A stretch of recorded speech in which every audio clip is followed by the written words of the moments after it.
Prochaine catégorie, entreprises et territoires. Alors, dans cette catégorie, il s'agit d'identifier des entreprises dont le développement est fondamentalement en lien vertueux avec le territoire du fait de la démarche du dirigeant ou bien de la nature de la production. Le parrain, c'est Crédit Agricole Pyrénées-Gascogne. Voici trois structures qui sont, vous allez voir, tout à fait différentes. C'est la magie aussi de ces soirées que de permettre un savant mélange de ce qu'est l'économie sur ce territoire. Regardez, premier nommé, les Thermes de Salis, repris en 2010 alors qu'ils étaient en mauvaise posture financière. L'établissement thermal qui occupe aujourd'hui 45 équivalents temps plein dirigé par Chantal Manesco qui nous rejoint a connu une phase intensive de modernisation et d'investissement. On va en dire plus tout à l'heure. Vous applaudissez Chantal Manesco s'il vous plaît pour les Thermes de Salis. Le Berry, c'est une institution à Pau, une brasserie qui a déménagé Place Clémenceau, dirigée par François Tillos depuis sa reprise en 2006. Un déménagement qui a plutôt bien pris, avec un chiffre d'affaires qui a augmenté de 35% depuis 2014. Vous applaudissez François Tillos qui nous rejoint. Bonsoir Chantal.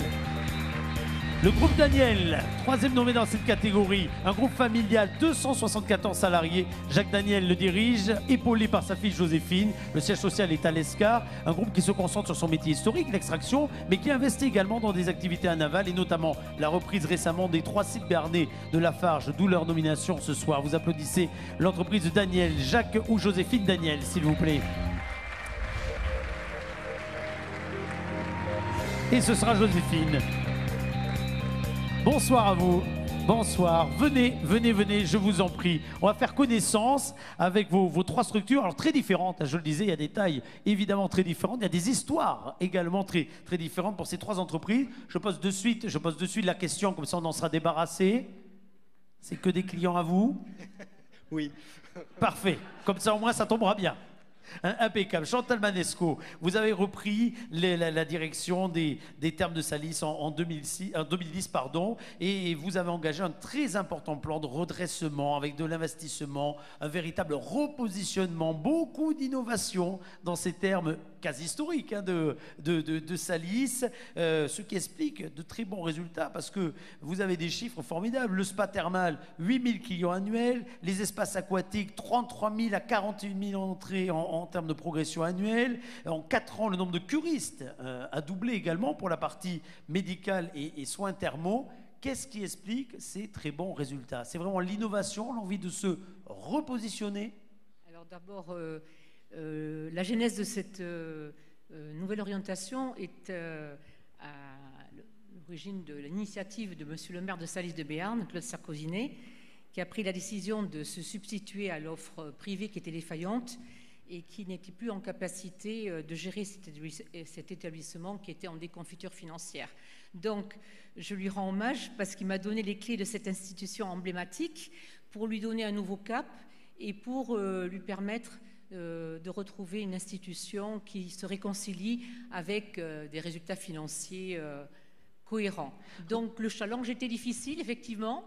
Regardez pendant qu'on parle, Chantal, s'affiche à l'écran, je crois, ce qui est au cœur de votre activité et qui dénote bien cette envie d'innover en permanence. C'est une escale sensorielle. En fait, ce qui a nourri notre inspiration, c'est effectivement l'histoire salisienne, avec notamment la corporation des Parts-Prenants, que je salue au passage, qui est propriétaire des sources salées.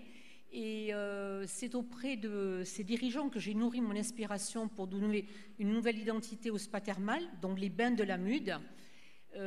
Sachant que nous avons une coexistence de deux activités, une activité de cure thermale conventionnée et une activité bien-être. Et l'objectif était d'inscrire cette offre dans un positionnement complètement novateur, on le voit, là, avec des produits d'attractivité exceptionnelle et je dirais même de dimension européenne, puisque l'escale sensorielle va prochainement voir le jour à partir du mois de mars 2017 et le public pourra découvrir deux concepts qui sont complètement novateurs. La grotte de sel, qui sera une invitation à la découverte des vertus thérapeutiques millénaires du sel et de l'eau salée. Ensuite, un lagon mer morte qui invitera le public à ressentir la sensation exceptionnelle et unique de la mer morte. On y est déjà là. Ah oui, dans un bassin du même nom, avec une salinité de 300 grammes par litre Et donc l'usager se retrouvera en situation d'apesanteur avec tous les bienfaits que l'on peut imaginer.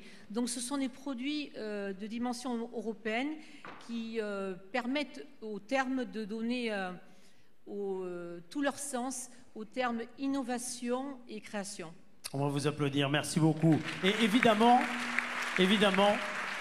pour être sûr du bon financement de ce projet, vous inviterez le directeur du Crédit Agricole pour un essai sur place. Le Berry, institution paloise s'il en est. Et beaucoup pouvaient se demander si vous alliez survivre à ce déménagement qui pourtant n'était pas très loin hein, en termes purement métriques. C'était un sacré pari que de passer de l'autre côté de la place Clémenceau à Pau. Qu'est-ce que, avec le recul, là, maintenant, qu'est-ce que vous diriez de ce pari? Il fallait absolument le faire. Ah oui, il fallait absolument le faire, ne pas laisser la place à Hippopotamus qui devait s'installer. J'étais sûr qu'il allait me le glisser. Ouais. Il fallait que ça reste dans du local et grâce au Crédit Agricole et à BPI, nous avons pu réaliser ce projet. Alors, la brasserie, on connaît bien évidemment cette carte typique. Vous avez repris, la famille Tillos a repris en 2006, hein, c'est bien ça 2006, l'établissement. Ce que je ne savais pas, et pourtant c'est pas faute d'y venir, c'est qu'il y avait beaucoup de recettes qui sont en fait déposées, qui sont protégées à l'INPI. Oui, c'est depuis peu. Depuis 2 ans, on a déposé la guillonnette et la bitoche. Ah oui, très bien. Pour pas être copié. Oui, mais j'entends bien. Le chiffre d'affaires a vraiment augmenté, comme je vous l'ai dit tout à l'heure, de 35%. 45%. 45% même. Et c'est surtout 13 emplois de créer. Oui, c'est surtout comme ça, en effet, qu'il faut voir. Ça fait combien de personnes aujourd'hui? 30. Une trentaine. Ouais. Et puis là, on est côté Béarn, mais on a également un projet dans la famille, plus qu'un projet d'ailleurs, côté Pays Basque. Oui, en fait, c'est une franchise qui s'est ouverte à Biarritz, avec mon ami Philippe Bernat Salle, mon frère et un autre ami. Voilà, très bien. Donc, dans cette catégorie, entreprise et territoire, on met à l'honneur en Béarn, le Berry, et on parle du Pays Basque, tout va bien. On va vous applaudir, merci beaucoup. Le groupe Daniel, entreprise familiale. Tout à fait. 254, je le disais, salariés, un groupe qui reste totalement indépendant. Alors, c'est pas 254 salariés, c'est 275 depuis le 31 mars, suite au rachat du dispositif palois Lafarge. Voilà, ce rachat qui a permis de maintenir évidemment des emplois qui étaient évidemment menacés. Ils n'étaient pas forcément menacés, mais en fait, c'est une opportunité qui s'est offerte à nous. Et la politique de l'entreprise, c'est d'investir de manière à pérenniser l'entreprise, maintenir nos emplois et pouvoir nous différencier auprès de notre clientèle, parce que nos concurrents sont quand même des grands groupes, des groupes nationaux, voire internationaux. Et comme vous le disiez, nous sommes une entreprise familiale et 100% indépendante. Et grâce à ce rachat, nous avons pu avoir un maillage géographique plus optimal, de manière à être plus proche, plus réactif de notre clientèle.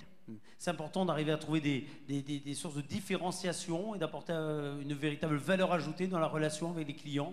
Oui, tout à fait.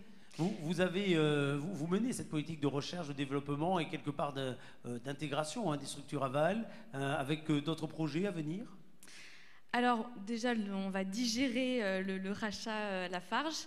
Ensuite, le 2 juin dernier, nous avons reçu l'autorisation pour extraire sur la commune de Carrez-Cassabé. Donc de nouvelles installations vont venir. Et nous commençons l'extraction à Artiguelouve sur le premier trimestre 2017. Et bien entendu, nous avons notre laboratoire qui, tous les jours, et en partie grâce aux équipes ex-Lafarge, qui travaillent sur de nouveaux produits en béton. Donc beaucoup d'innovation, là encore pour se démarquer. Il reste encore beaucoup de choses à créer, à imaginer autour du béton aujourd'hui? Oui, je pense que c'est l'avenir. C'est un produit que l'on peut voir comme un produit dynamique, très moderne, qui peut mettre en valeur, là, comme par exemple le boulevard des Pyrénées, où les matériaux viennent de chez nous, le EDAS également, et bien d'autres aussi, tout le boulevard de la Dune et la place des Landais à Hossegor, et bien d'autres. Vous avez tout à fait votre place dans cette catégorie entreprise et territoire dont nous allons maintenant découvrir le gagnant. On va vous applaudir d'ores et déjà. Et Jean-Paul Mazoyer, qui parmi ces 3 entreprises va recevoir l'étoile de l'économie 2016. Le gagnant est... Vainqueur est les Thermes de Salis de Béarn. Les Thermes de Salis de Béarn. Chantal Manesco, si je sens, appelle Ma chère Chantal, qu'est-ce que vous voulez? Qu'est-ce que vous voulez appeler? Prenez le micro qui vous est tendu juste à côté avant le trophée. Avant le trophée, qui souhaitez-vous appeler? Je vous ai vu faire un grand signe. Ah, mais le maire de Salis de Béarn, M. Sercousinet, qui est à l'origine du rachat des termes, j'aimerais bien qu'il me rejoigne. Venez, venez. Nous avons porté ensemble ce projet à bras-le-corps. C'est une vraie aventure, une magnifique aventure que nous avons vécue ensemble avec donc un vrai défi à relever. Il est pugnace, moi je le suis aussi. Oui, ça doit prendre de bonnes réunions. Donc, nous avons le goût du challenge. C'était un challenge qui était très, très difficile à relever. Et nous l'avons relevé et avec beaucoup de... Oui, mais c'est pas fini. J'ai bien senti que ce n'était pas fini. Hein. Ce n'est pas fini parce que les pistes de diversification sont extrêmement multiples. Je vais lui passer la parole à M. Sercousinet. En 2 minutes, monsieur le maire. Très rapidement. C'est vrai que l'enjeu était... particulièrement important pour la ville de Salis de Béarn. Et on a tout misé par rapport à ça. Et j'ai fait confiance à Chantal Manesco. Vraiment, je ne regrette pas une seconde de lui avoir fait confiance parce qu'elle nous a redressé cet ensemble-là de cet établissement qui était dans un état de vétusté et dans un état financier extrêmement difficile. Et merci aux aides que vous avez apportées, chers partenaires, parce que c'est vrai qu'on a eu la confiance des banquiers pour réaliser cet exploit, parce qu'on peut dire que c'est un exploit. Et merci également au consortium Jambon de Bayonne qui a repris l'exploitation du sel de Salis de Béarn. Et qui vont venir après. Et qui vont venir après. Voilà, donc bon, j'ai mon ami Bernard Dupont qui est en place là. On ne partage pas toujours les mêmes convictions. Voilà, ça se voit de temps en temps. Ça se voit de temps en temps, oui, tout à fait. Voilà. Merci à vous tous. On va vous applaudir. Merci. Et merci aussi au département, à la région, au FEDER. Je les remercie infiniment de nous avoir accompagnés, d'avoir cru en notre projet de développement et d'avoir eu la conviction que nous étions en mesure de porter des projets novateurs et structurants pour le territoire. Merci. Et merci aux banquiers aussi. Merci beaucoup. Voilà. Merci à vous, on va vous féliciter. Bravo en tout cas encore une fois au groupe Daniel. Bravo pour tout ce que vous faites et bravo au Berry, bien entendu. Bonne continuation à vous pour vos prochains projets. Chers amis, vous partez tous vers le photocall pendant que l'on découvre la prochaine catégorie de cette soirée. C'est